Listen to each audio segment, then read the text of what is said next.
Bismillahirrahmanirrahim. Assalamualaikum warahmatullahi wabarakatuh. Hamdan wa salaman wa ba'du. Syukur alhamdulillah kita masih bisa berjumpa lagi di channel ini. Harapan serta doa saya, semoga kita semua tetap dalam lindungan Allah Subhanahu wa ta'ala, dipanjangkan umurnya, dimurahkan rezekinya. Amin ya rabbal alamin. Dan tak lupa pula sholawat beserta salam semoga tetap terlimpahkan kepada junjungan kita Nabi besar Muhammad sallallahu alaihi wasallam. Allahumma sholli ala Muhammad wa ala ali Muhammad.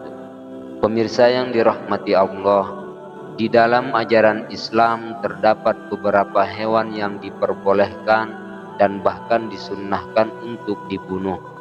Sebab segala yang ada di langit dan di bumi ini mempunyai maksud dan tujuan yang sudah ditetapkan oleh Allah Subhanahu wa ta'ala. Dan menurut Islam, bila kita membunuh jenis-jenis hewan ini, maka tidak akan ada larangan bagi kita, akan tetapi justru malah kita dianjurkan selama hewan-hewan tersebut akan berpotensi mengganggu atau mencelakakan. Selain karena hewan tersebut mempunyai sifat yang buruk dan berbahaya untuk kehidupan manusia, maka menurut sebagian pendapat bahwa setidaknya terdapat 7 hewan yang disunnahkan untuk dibunuh dalam pandangan Islam. Lalu hewan apa sajakah yang masuk dalam kategori disunnahkan untuk dibunuh itu? Di antara beberapa jenis hewan itu adalah sebagaimana keterangan di bawah ini. Yang pertama yaitu tikus. Jenis hewan ini bukan hanya menjijikkan, akan tetapi tikus juga membawa berbagai bibit penyakit. Lantaran jenis hewan ini cenderung pada lingkungan yang kotor dan najis.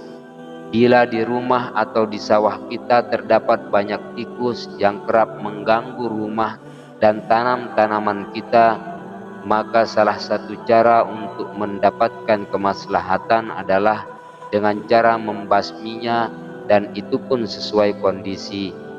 Bahwa jika hewan jenis ini sudah membuat kita sangat terganggu, namun dengan membunuhnya saja tidaklah cukup untuk membebaskan rumah, sawah dan ladang kita dari serangan hama tikus ini.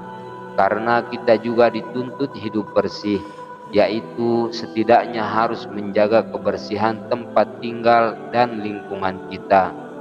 Dengan demikian, hewan pengerat ini tidak akan datang lagi. Yang kedua yaitu cicak.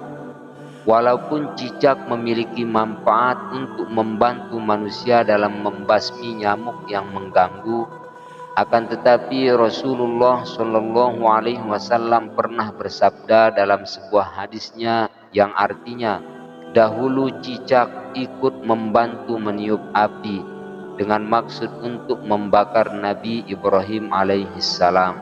Hadis riwayat Bukhari. Selain itu juga, cicak juga kerap mengganggu manusia seperti membuang kotorannya pada bagian-bagian yang vital dan sebagainya. Yang ketiga yaitu ular. Hewan jenis ini yang kerap dijadikan oleh setan untuk berkamuflase dan menjelmakan diri. Hewan ini juga sering dijadikan sebagai bahan mediasi dari ilmu sihir, santet, dan ilmu hitam yang lainnya. Diriwayatkan dari Abdullah bin Mas'ud radhiyallahu an, dia berkata bahwa kami tengah bersama Nabi Muhammad sallallahu alaihi wasallam di dalam sebuah gua, dan ketika itu turun ayat berikut yang artinya, demi malaikat-malaikat yang diutus untuk membawa kebaikan.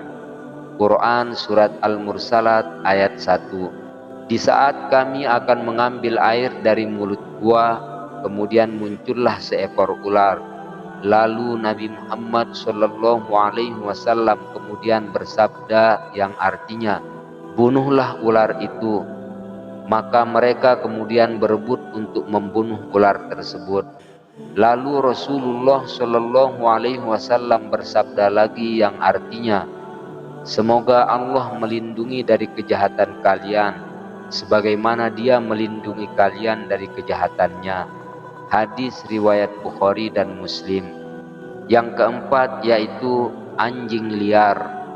Walaupun hewan ini sering dipelihara manusia, akan tetapi air liur anjing tetap mengandung najis. Terlebih bila anjing tersebut adalah anjing liar, galak atau pemangsa. Bukan hanya najis, tapi air liurnya juga akan membawa kuman, bakteri yang berbahaya sampai mengakibatkan rabies. Akan tetapi, dari seluruh anjing najis yang terdapat di dunia ini, anjing liar dengan warna hitam polos merupakan anjing yang disunnahkan untuk dibunuh. Lantaran anjing tersebut kerap menjelma dan menebarkan hasutan sampai fitnah di mana saja. Nah, untuk saudara yang kebetulan berada di lingkungan yang banyak anjingnya, maka jauhilah jenis anjing seperti itu. Yang kelima yaitu burung gagak yang dadanya putih. Burung gagak adalah sebuah jenis burung yang kerap dikaitkan dengan kematian. Mulai dari mata, bulu sampai kakinya biasanya berwarna hitam. Akan tetapi tidak semua burung gagak yang boleh atau dianjurkan untuk dibunuh. Setidaknya burung gagak yang dada dan punggungnya berwarna putih.